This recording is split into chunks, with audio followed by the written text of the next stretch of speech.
Hello friends, welcome to my YouTube channel. ഞാൻ ഇന്നിവിടെ ഒരു കപ്പയും മീൻകറിയും കൂടി ഉണ്ടാക്കുന്നത്. കപ്പ നന്നായിട്ട് വെന്തിട്ടുണ്ട്. നമുക്കിത് എങ്ങനെയാണ് ഉണ്ടാക്കുന്നത് നോക്കാം. ഇതിൻ്റെ കൂടെ ഒരു മീൻകറിയും കൂടി ഉണ്ടാക്കുന്നുണ്ട്. ആദ്യമായിട്ട് ഞാൻ 2 കപ്പ ഇതിന് വേണ്ടി എടുത്തിട്ടുണ്ട്. ഇതിൻ്റെ തൊലിയൊക്കെ കളഞ്ഞിട്ട് ചെറുതായിട്ട് മുറിച്ച് വെള്ളത്തിലിട്ട് നന്നായിട്ട് കഴുകി എടുത്തിട്ടുണ്ട്. ഞാൻ അടുപ്പിൽ വെച്ച് 1 ഗ്ലാസ് വെള്ളം ഒഴിക്കുന്നുണ്ട്. ഇതിലേക്ക് 1/2 ടീസ്പൂൺ ഉപ്പ് ചേർക്കാം. ഇതൊന്ന് അടച്ച് വെച്ച് വേവിക്കാം. ഒരു 10 മിനിറ്റ് കൊണ്ട് നന്നായിട്ട് വെന്ത് കിട്ടും. ചെറുതായിട്ട് തിള വരുന്നുണ്ട്. ഒന്നും കൂടി ഇതൊന്ന് അടച്ച് വെച്ച് വേവിക്കാം.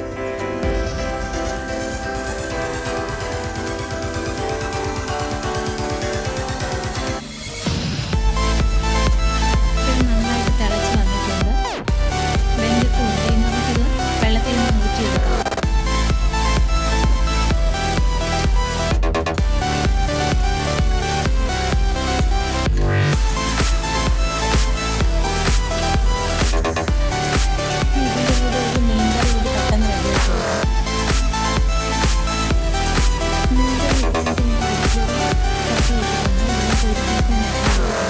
ചൂടായി വരുന്നുണ്ട്.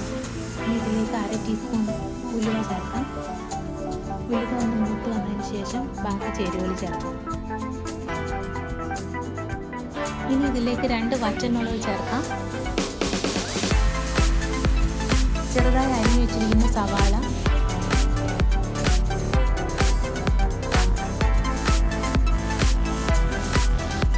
സവാള ഒന്ന് വഴണ്ടി വന്നതിന് ശേഷം ഇതിലേക്ക് നമുക്ക് കുറച്ച് കരിവേപ്പില ചേർക്കാം. ഇതൊന്ന് മൂത്ത് വരുമ്പോഴത്തേക്ക് നമുക്ക് ഈ ചേർക്കാനുള്ള അരപ്പ് റെഡിയാക്കി എടുക്കാം. ഞാൻ ഇതിന് വേണ്ടി 2 കപ്പ് തേങ്ങ എടുത്തിട്ടുണ്ട്. ഇതിലേക്ക് ചെറുതായി അരിഞ്ഞ് വെച്ചിരിക്കുന്നു ഉള്ളി ചേർക്കാം.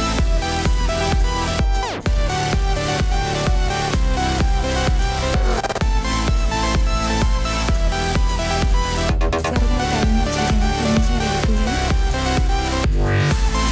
പച്ചമുളക്,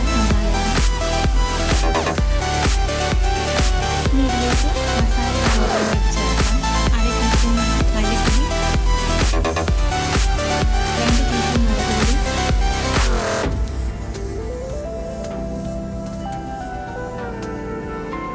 1/2 ടീസ്പൂൺ ഉലുവാപ്പൊടി. ഇനി ഇതെല്ലാം കൂടെ 1/2 ടീസ്പൂൺ വെള്ളം കൂടി ചേർത്ത് നന്നായിട്ട് അരച്ചിട്ട് വരാം. ഒട്ടും തരിയില്ലാതെ നല്ല പേസ്റ്റ് പോലെ അരച്ചെടുക്കാം. ഈ അരപ്പ് നമുക്ക് ഈ ചട്ടിയിലേക്ക് ചേർക്കാം. നന്നായിട്ടൊന്ന് മിക്സ് ചെയ്തെടുക്കണം. ഇനി ഇതിലേക്ക് പുളിക്ക് വേണ്ടി ഞാൻ കുടംപുളി 2 എണ്ണം കഴുകി മാറ്റി വെച്ചിട്ടുണ്ട്. അതും കൂടി ചേർക്കാം.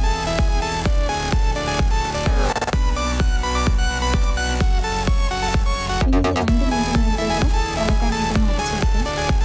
5 മിനിറ്റ് ശേഷം ഇതൊന്ന് തുറന്ന് വെക്കും. നന്നായിട്ട് തിളച്ച് വന്നിട്ടുണ്ട്. ഇതിലേക്ക് നമുക്ക് മീൻ കഷ്ണം വേണമെങ്കിൽ ചേർക്കാം. മീൻ്റെ അളവ് എടുത്തിട്ടുണ്ട്.